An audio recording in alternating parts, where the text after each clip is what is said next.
Introduction. In modern agriculture, technology plays a crucial role in improving productivity, efficiency, and sustainability. Software applications for crop management provide farmers and agribusinesses with tools to monitor, analyze, and optimize farming operations. These applications integrate data from various sources, including satellite imagery, sensors, and weather forecasts, to help farmers make informed decisions.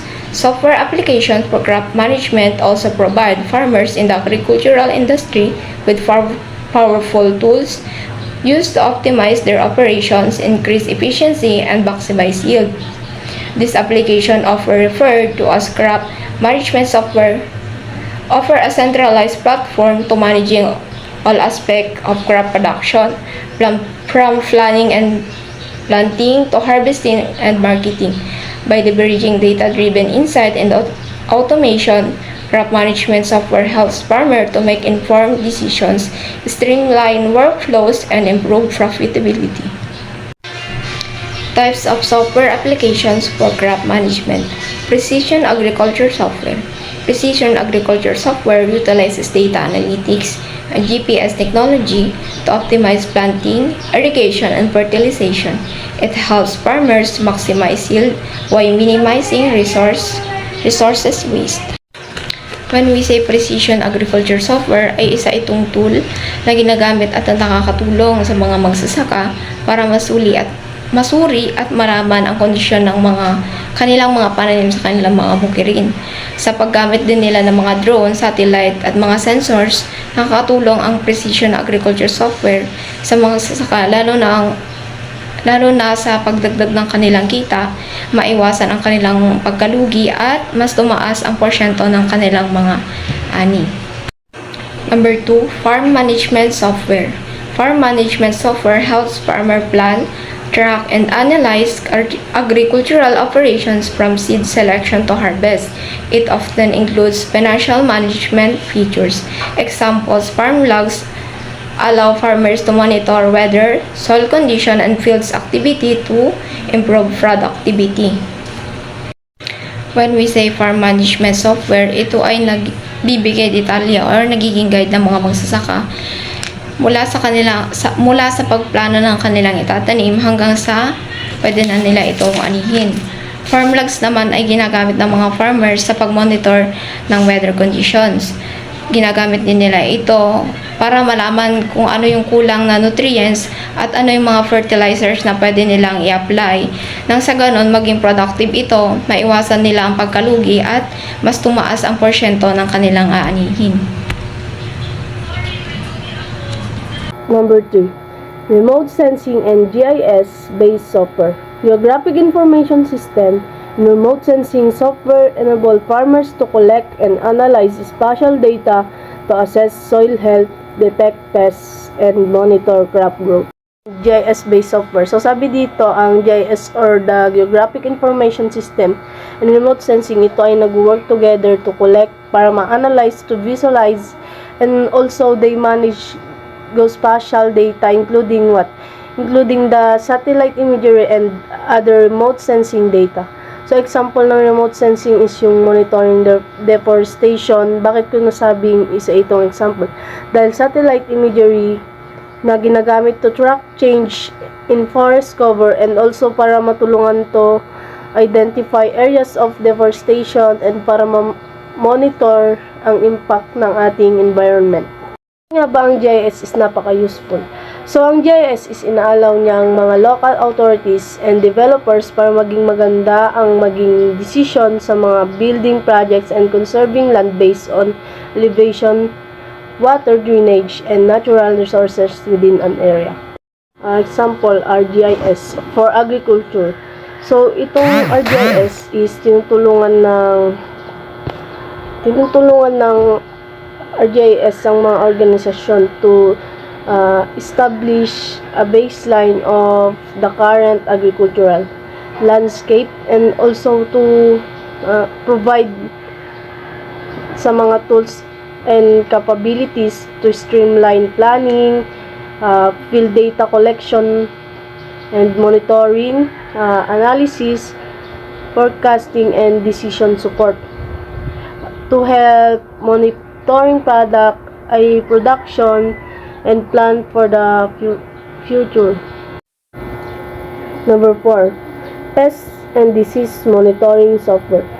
This application use AI, machine learning, and big data to detect and predict pests, infestations, and disease, allowing farmers to take preventive measures. Pest and disease monitoring software.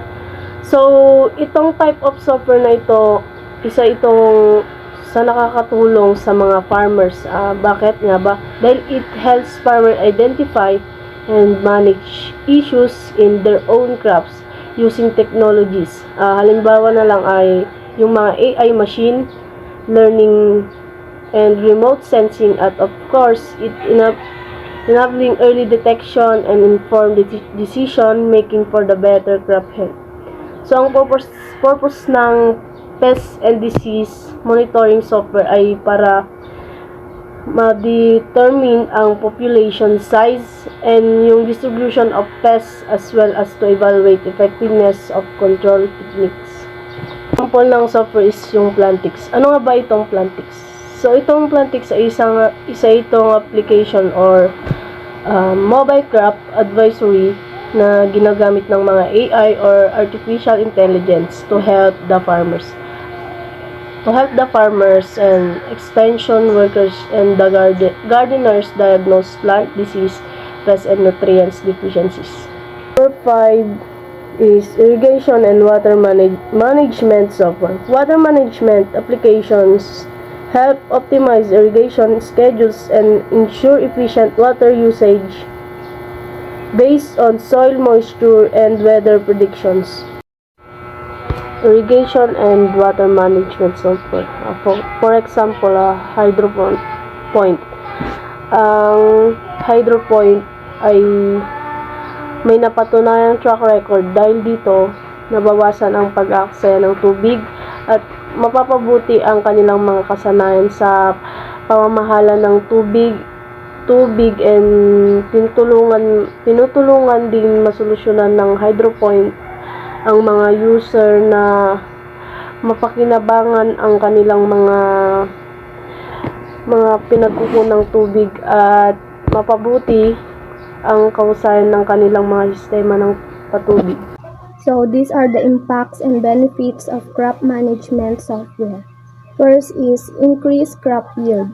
By leveraging real-time data and historical trends, crop management software optimizes planting, irrigation, and fertilization schedules, leading to significantly higher yields and improved profitability.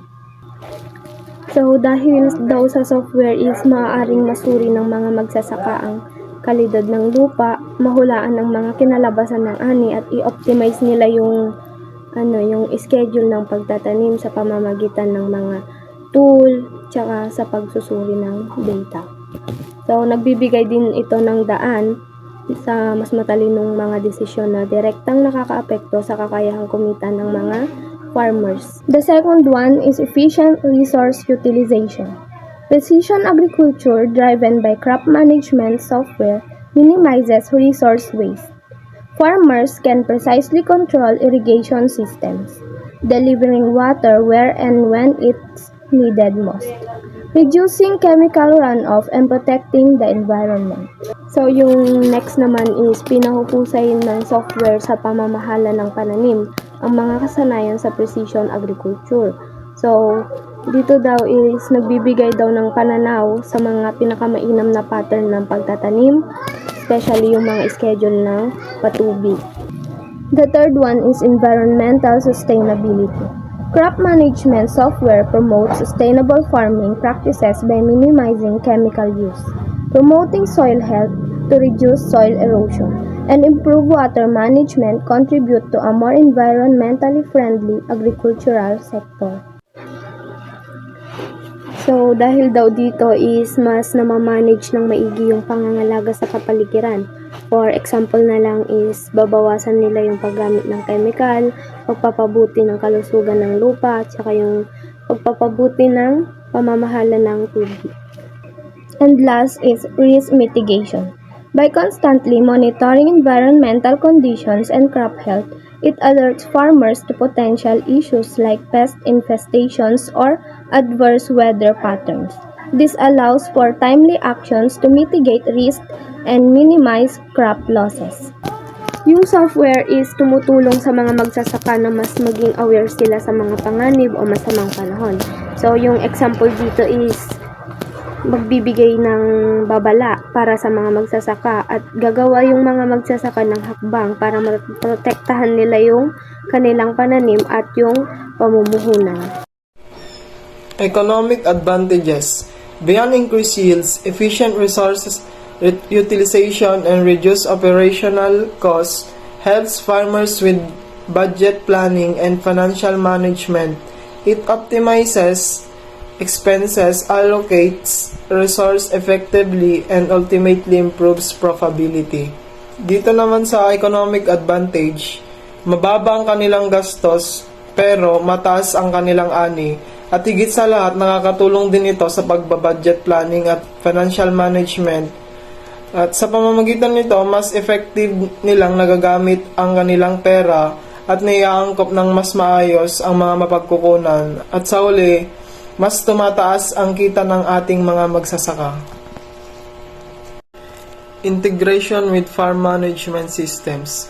Many crop management software solutions integrate seamlessly with broader farm management system, providing a holistic view and operations. It also centralizes management to improve coordination across teams and enhance operational transparency. Dahil sa integration with farm management, mas napapadali ang pagmamanage ng crops ng mga farmers natin. Dahil sa nakakatulong ang pakikipag-coordinate o pakikisalamuha sa mga ibang farmers para mas mapadali ang mga gawain sa bukid dahil may katulong sa pag-manage. Halimbawa na lamang sa mga patubig ganon. Efficient resource utilization. Precision agriculture driven by crop management software minimize resource waste. Farmers can precisely control irrigation systems, delivering water where and when it's needed most, reducing chemical runoff and protecting the environment.